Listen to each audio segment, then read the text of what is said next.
What's up, man? How's it going? What's up, dude? It's going good. How's your day? Man, it's great. You've been busy, so you got a lot of clients, a lot of stuff to fulfill, a lot of moving parts there, huh? Dude, honestly, there's been a lot more going on than I could have ever expected. Yeah. It was like a quantum leap, like that book you gave me. Yeah, for sure.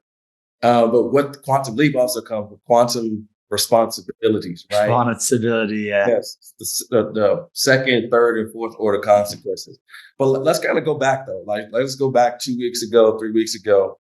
You know what I mean? Because what you want to try to do is you want to try to understand like why what's happening right now is happening right now. And what most people do is they think that what they did yesterday, what they did the day before, is why they're getting the result that they're getting. But it's ultimately all the seeds you've been planting over the last 6 to 12 weeks, right? It's like these 90-day cycles. So, you know, kind of how the last couple of weeks been going, and then we need to dive into like why do you think it's finally starting to take off now? Dude, the last 12 weeks have been a freaking rocky road. Like literally, I got to a point where I had no clients and I was like, I don't know what I'm going to do. And I was just working with you, kind of like doing what, we typically do. And I was like, man, I don't even know if this is a good idea. I was like, I don't think that this whole agency thing is really smart, because I started to work out the numbers and it was like, if I do 100 grand, then I'm only going to profit like $20,000. And I was like, okay, hold on. So my mind kind of shifted. I took a step back and kind of realized like I wanted to dive more into like the consulting offer. And I Right. say it's probably been, which I figured that out. That's really only been about 6 weeks that I decided to do that. And Okay. now that I've kind of constructed that offer and got like my little bit of help, built out my systems and whatnot, um, it's finally starting to work. And then really going into doing that event that we did at the Greatness Factory Mhm. was what made a big difference for me, because it just leveled up that level of authority that like people, you know, associate me with now. Because before, I think a lot of people kind of just see me as some kid behind a camera. And now like there's actually some real conviction behind what I do. It shows that obviously I care. For me to be up on stage enough to like go and talk about it, I think that definitely helped me out a lot. Yeah, for sure. And I want to circle back because I remember that it's so funny because like trying to like uh chronologically order the steps because we've been on the road. I just realized this: Nashville, ATL, Memphis, Dallas, right? So like trying to coordinate like where it all started, backtrack. But I And it remember, started all the way from back in where's Cody live, Missouri? yes, Missouri. Yeah, I forgot about that. Yeah, Yeah, like that's the kick of it all. That's yeah, what really made I seen you guys do that, and I was like, oh, I know where I'm headed. yeah, for sure. But I remember on the way back from, was it Atlanta or Memphis? And he was like, confidence in your offer, right? Like that was the first thing. And I just got off a podcast where we were talking about people having confidence, and a lot of people don't have confidence, but it's because they don't take action. They don't take massive action. And I'm pretty sure if there was one thing you learned from me out of all the stuff that we kind of talk about is like, I don't waste time. I just take massive action. You come back and you're like, dude, you've done what? So Yeah. I think changed for you, gave you some confidence in your offer. I honestly, before, I didn't know how to fulfill my service. Right? Like I just literally didn't know. I had an offer. I was trying to create a Grand Slam offer, and I only knew bits and pieces of what I was doing, and thinking that I could outsource it all was just the wrong idea. And me moving into this like consulting offer was really what kind of changed the game, because instead of teaching people stuff that I don't know, I started to teach people what I do know. And that's what I'm confident in. I'm confident in what I know, and I can teach people what I know confidently. And I'm always learning new things. And if I'm learning things and I'm confidently learning, then I can confidently reteach those things that I'm learning. Yeah. And so it just made a bit more sense for me to go at like this route. And I have a lot more confidence in what I'm giving, because there's less stress on what I have to give. Like I'm going to help these people and I'm going to guide them through what it takes to get to where they want to go. They're going to get the same result, but in the end, it's saving stress from me and it's saving stress from them. And that's what really made me confident in what I was doing, because I was like, all right, this is something I like. This is something I can roll with. So let me just hone in on this. Yeah, for sure. And a lot of times, like a confidence and lack of confidence comes from one thing, which is clarity and having conviction. And then conviction is about taking action. And so most people don't have confidence. And the root word of confidence is to confide or to trust. Most people don't trust themselves because they've broken their word to themselves so many times they don't believe a word that they say, which is they decide they want to do something. They have all these amazing ideas. They fantasize about it, but they don't actually like do the thing and like take the results, because that's really what the failure and the feedback is. So if you're now having confidence in your offer and you stepped out there to take action on stage, to speak, brand yourself, put yourself out there to be seen as an authority, not just some young kid, but to coach up people that are, quite frankly, like old enough to be your dad, right? And to be bold in doing that, that takes a lot of courage, a lot of conviction, right? And you have to have some kind of passionate skill set. So repackaging your offer into something that you're only teaching what you know instead of what you heard online, which is what a lot of people are doing. That alone is going to set you apart from most people. And then another thing is most people don't really have a skill. They think they have a skill because they're just modeling what other people have. But when I first met you, I knew that you had a really high skill, is to look at something and not see what other people saw. And that's kind of a gift. That it really reminded me of, like, there's this story of this African girl who, in some other small country, she was taking garbage and she turned it into this amazing like painting. And that's kind of what I saw in you, is that like you're able to look through this lens that other people can't see. I just remember you running around taking shots of stuff when we would like when I would go and speak on stage, and I was like, that's a gift. That's a high skill that most people don't have, because then you can translate that into branding, right? That makes you stand out when people go to look you up online.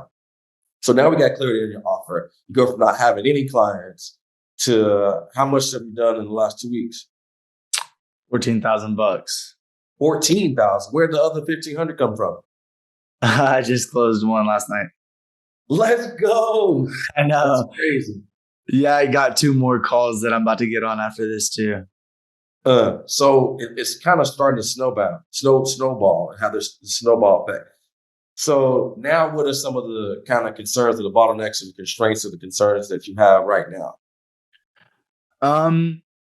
Well, I did the event and now I'm worried, not necessarily worried. I've got income.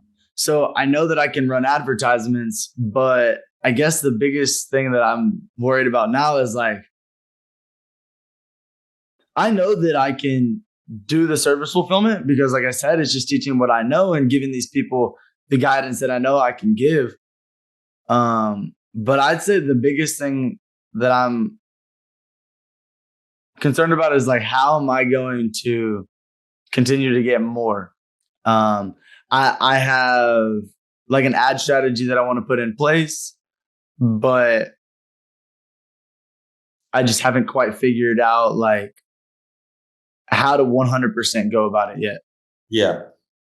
So the unsexy answer is the clients that you have now. What you want to do is you want to make sure they have the best experience, they get the best results, and then those ultimately turn into testimonials. So whatever you got to do to reinvest back into them, because these are the founders, the founding members of your reputation and your results. So whatever you have, you want to just make sure that they can get the best result, because their testimonials, their experience, right? This is kind of the genesis of what you're doing. You want to make sure that the experience of you is incredible. So now you have something forever, which is a testimonial that you can use over and over and over again.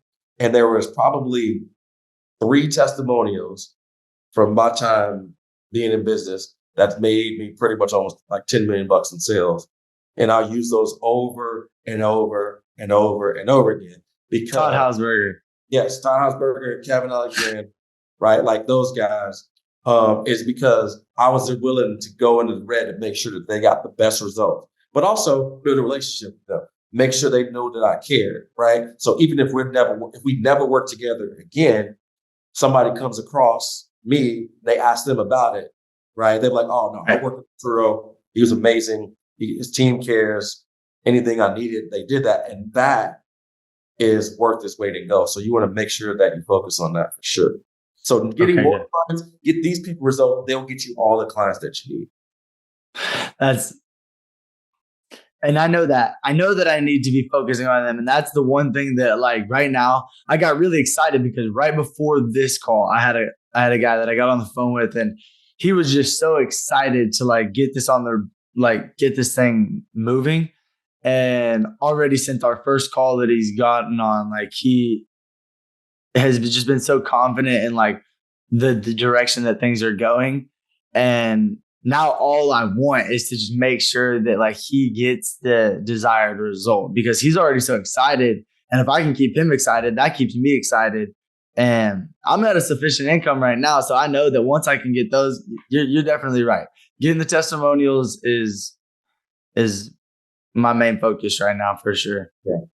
So what the testimonials also do is it gives you even more authority and credibility from a third party, and it allows you leverage. So now you can leverage that person's authority, their credibility, but more importantly, which is the most thing we keep coming back to, is the story, right? Everybody overlooks the story. Your story is what sold a lot of the clients. Remember, that's the thing that really happened. You started telling your story more on your sales calls. So they can take people out of the hero's journey and put themselves in there, right? And so that part. So now that is super true. Testimonials, you can leverage the testimonials in that same capacity, where now their story, other people will take them out, your future customers, put themselves in and want the same result that your clients are getting. Well, that's literally what I did with you pretty much, is like I leveraged the story of you and I. And now as I begin to work with more people, I will have more stories to just kind of be able to leverage. And the more like that, I see those too. You always see those advertisements on Instagram, and it's like them having their customer talking and giving a testimonial. Like that in itself is an incredible ad. Yeah. So when you have somebody else speaking about you, where you change their life, that's the most rewarding thing. So you want to make your dopamine, your exciting, like not hero scaling or bro scaling. You want to make impact the thing that you're optimizing, that you're getting excited for, making sure that your clients are getting the best results. Because a lot of times people are over promising and under delivering. And what you want to do is you want to under promise and you want to extremely deliver, because most people don't do that. And here's another thing too. Even if you fall short, if your prospects and your clients see you working as hard as you are with the intention and you come up short, they'll still have some lenience on you and still work with you until you can get it together. Or if they do decide to stop working with you, they'll still have great things to say about you because your heart is in the right place, that you care. And that stuff goes a long way, which is why I've been able to have over 1,200 customers. And a lot of them all have positive things to say. It's because they know myself, my team, when you're around, Jack, Earl, all of that stuff, like we actually care and give a rip about them and what you do. If there's one thing I've learned about like you and from you is like under promise, over deliver. I took, like, for example, today with just that same conversation with that guy I was on before. Now he had a call that like we're set to talk on Wednesdays, right? But he had a question and some things that he was kind of stumped with. And I had some free time and just like, I was like, yo, like, let's just jump on the phone real quick, like kind of help you out real quick. And just like doing little things like that. Right now I've been just kind of trying to help as much as I can in little places. If they need some like direct guidance as far as like putting together, like, I don't know, maybe an SOP or something like that. Like, and I've got something that I've already done in before. And that's kind of like what I've been helping with a little bit more, just because I know that my offer is small, but if I'm giving them more, like right now, especially in the beginning, it's going to make them want to continue to work with me long term.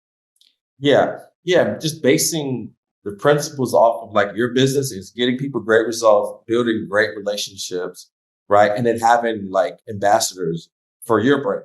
And the best thing you can do is have your brand, which you already have a high skill set, and then a bunch of people that have good things to say about you because they're going to look those people up too, which is cool. So if you can focus on getting this first cohort of clients the best results possible, or at least your effort is to make sure that they have the highest level of service and serve them at the highest level, right?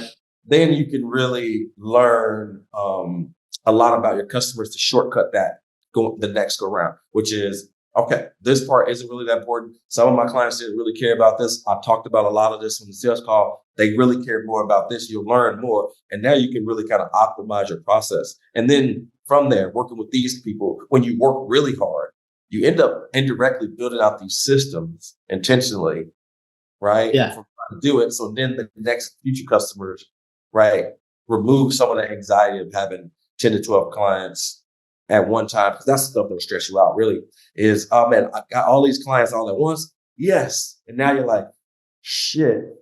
What do Now I I do? got to film it and deliver the results, which is a lot of pressure, right? It's like, yes, I'm going to speak on stage at the Greatness Factory. Crap, that's going to be 100 people staring at me, right? And so now you got to deliver. I mean, I literally have taken 32 calls since that week, and I didn't never have that many calls to take. And I was so dude, I was so stressed out. I did not know what to do. And my problem was I had my calendar set up to where they could just book one to one, one out of the back. I'm like, damn, I got calls from 8 in the morning until 4:30. I'm like, when am I gonna go grab lunch? But it was a good problem to have. And I've been able to make do with what I got. And I think I got a lot of solid leads that I can continue to follow up with. I'm a firm believer in like money being made in the follow up. So yeah. I think that there's a lot of like money that's been left on the table. Yeah, for sure. I think the last part, because I got to run to another country call, is you always want to remember, like when like for us, like we're big action takers. For somebody like me, when somebody earns my business, right? When they work hard to earn my business, like that's somebody that I want to work with. Because if they work that hard to earn my business, right, they're going to work that hard for me when I'm inside their business. So the money is in the follow up, and the way that you can stand out is being the hardest worker. And if you work really hard to try to earn their business, they're definitely going to appreciate that. Fair, yeah. So you got to jump on another caller. Yeah, I got probably like one or two more questions we can rock through, and then we can pop out of here. All right. So real quick, I have a couple of things I wrote down. What are you doing if there's a client that's like, you got steps that need to be implemented for them to grow and get the result that you're trying to help them like achieve? But what if they don't want to do that? Like for me, in my example, I got content that needs to be going out. Like one of my clients doesn't want to seem salesy, and she doesn't like the idea of like putting out salesy content. She likes the idea of an aesthetic profile, and she's like more against the idea of putting out that salesy kind of content. How would you go about a situation like this? Yeah, so you just really got to get down to like a granular part of what their goal is. And then the second thing is you want to kind of paint the picture of it being in their best interest, right? So what is it about posting content that makes it salesy? Like, is it salesy or is it just giving information? Because the thing is you can't, like, there has to be a conversation in order for a sale to be made. When you're talking online, you're communicating information by giving value. So if you want to attract your ideal customer, there's only two ways that the conversation is going to go. Initially, it's going to go one way with putting out things there, building your brand and authority that people will get interested and then want to have a deeper conversation. Or you're going to end up not posting that kind of stuff and then end up on calls with a bunch of people that are unqualified that's going to burn you out. You're going to feel like the process isn't going to work. And then you're going to be pivoting all over the place without any clarity and you're going to be frustrated. So in order to avoid to have a sales conversation or be in a sales environment, what you can do is you can handle most people's false beliefs, right, and objections ahead of time before they hop on a call. And the way that you frame that is you try to make things that people want to do, you want to frame it into their best interest. You want to align it back to their previous goal. So, Blake, I know you don't want to seem salesy, but you told me that you want to get your business to $10,000 per month, right? So we know that there's sales and marketing tied to you being able to do that, right? You need to have a product to offer somebody some value in exchange for finance, right? So we know that. So at some point, there's going to have to be a conversation around the exchange of value. Now, you can have a bunch of calls with a bunch of people that you're going to have to convince why this is important for them and why they need this in order to get to their desired goal. Or you can have conversations with people who watch a few pieces of content where you educate them and handle objections ahead of time that they've already made up their mind. So when they hop on a call, they're like, yeah, I've watched all your stuff. I love what you're doing, right? And they already have decided. And it's just a conversational exchange. So it all depends on which one of those you want to have. You're very right. That it's so it just, I mean, I guess comes down to being direct and saying, hey, look, this is what you got to do. Yeah. Like there's really no other choice. Best interest towards their goal that they're trying to achieve, right? Right.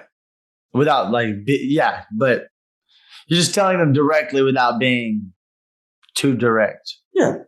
Because you got to guide people to do things that they want to do, right?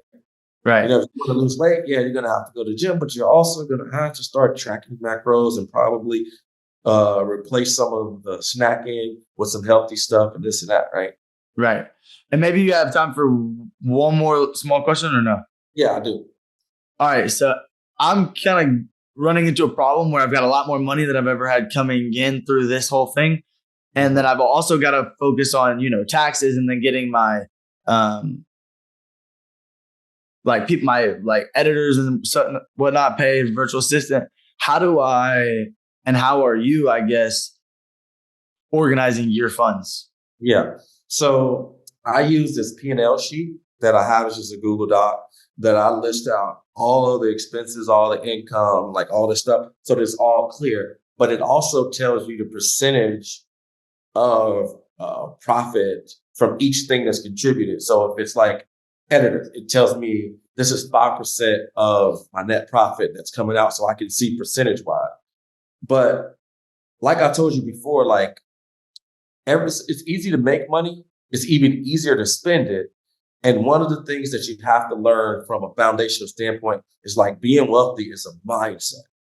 So what you want to do is you want to make it really easy to get money and really hard to give it away. Right. So you need to like when you like spending and things coming out, like it needs to be like 1, 2, 3, 4 times that you kind of think about it before you do that. Because what you want to do is you want to get used to having lots of money just sit in your bank account. And I know that seems crazy, but in the beginning as an entrepreneur, you want to get used to being rich. You don't want to be somebody where the money just passes through your hands from a customer to you, to another coach, or to another program, or to another piece of gear.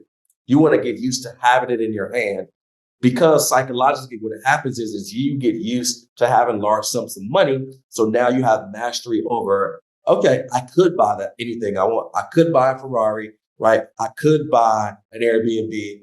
I could buy a new FX3 camera. You could buy that, but you don't, right? And you just stack money in your business. And then do you have multiple accounts? I have business checking, business savings, personal checking, personal savings, and then I have the Amex Business Gold Card. Okay. So like the personal checking and personal savings, that's just like, it's called a profit account. So my business checking, everything from Stripe comes into there. Business savings is like tax account.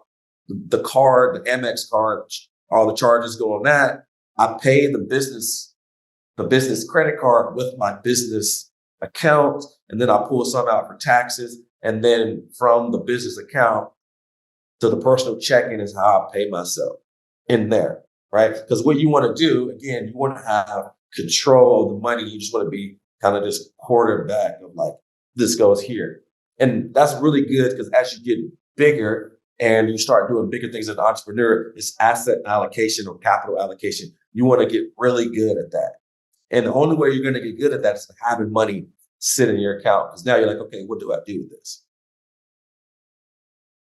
Hopefully that makes sense. So again, that helped me a lot. Yeah, that helped me a lot. Business savings is the tax account. Pay yourself into the personal account. You want to have your personal savings so that I always got money. I can buy whatever the fuck I want, but I hold it. Look at it every single day and know that it's in there and don't touch it. Because that's the problem that you end up running into is like, now you have it. Your mind just starts looking at all the things you can buy. Oh, I need a car. Oh, you know what? I was supposed to go and do this. Oh, I always wanted to get my girlfriend this. Oh, my mom needs this. All these things. But what you got to do is you just got to let the money sit. Yeah. And so you usually just keep in your business checking account like the amount that is needed, not much more. Everything there, and I don't move it unless it has a purpose. All right, cool. It's just there. I check it every morning, but then unless, maybe like once a week or once a month, I'll move something into the tax account. And then obviously every 2 weeks or every week or once a month, whatever it is, or how you want to pay yourself, like that's the only thing that comes out. And I want to master like just doing that and let everything else sit in there. How much am I supposed to take out for taxes? I would just put aside 15%. 15? All right. Yeah. Right. And then what happens is you have a little bit of a lump sum, and then you could just hire an accountant person to kind of do that stuff and make sure it's tight, a couple $1,000 or something like that. Let them have that. But you don't need to worry about that right now. Because taxes was such a small thing that in the next 6 months, you could run up a bag and, you could take care of figure it all out then. Yeah, it's like, that's the goal. It's like, because your mind just starts thinking about moving all of this money and doing all this stuff, because you need to just let it sit and get used to that. Once you do that, once you have that mastered, now it's like, okay, now what do I do? But you need to build up a war chest for at least 6 months. What do you think I should make it? 50 grand? 100? Yeah. You know why? See, what happens is when you do that and you move money out, you end up staying in this hungry state because you don't, like, for example, if I made 10K today, I actually didn't make 10K today, right? I actually made like $9,800, like $9,860 because strike takes us. But then I also didn't make that because off the 10K, I got to pay taxes off of it. So $1,500, $2,000 that needs to go. So I'm down to like $7,000. Well, now I got to pay commissions to my sales team from that, right? So now I'm down probably to $6,000. So I really only got $6,000, right? But if you just do it off the strike, now you're out here spending like you got 10 grand. So what you want to do is you want to notice all the other things that you need to spend. But the most important part to that is it keeps you hungry because you always feel like you don't have enough. So you just want to keep stacking and storing.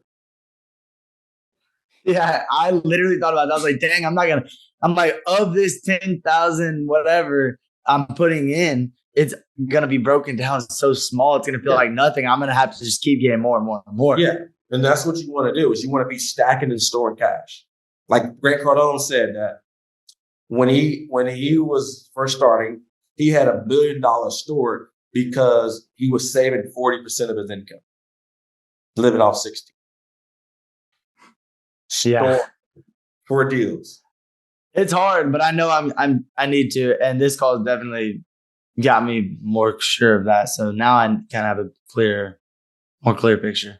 Yeah, for sure, man. Well, definitely good to connect with you. I'm proud to see you actually taking action. Good to see that like hanging around me is the mentorship is working out. And then like one of the things I do like is like, kind of coach you up a little bit, but you actually, don't take it to heart and take action from it and kind of learn something from it. So I definitely appreciate that because I do sometimes feel like I'm giving you the dad speech, bro. No, I like it. And I need it sometimes because like, my dad don't give me those dad speeches. You know what I mean? Yeah. it helps me out. I appreciate it. You know, I never take anything like you can tell me whatever, and I take it to heart, and it's good or bad, don't matter. For sure. Well, all right, man. Keep on crushing. Make sure your clients get results, bro. And I'll see you next week. Peace, bro. Thank you. See ya. Peace.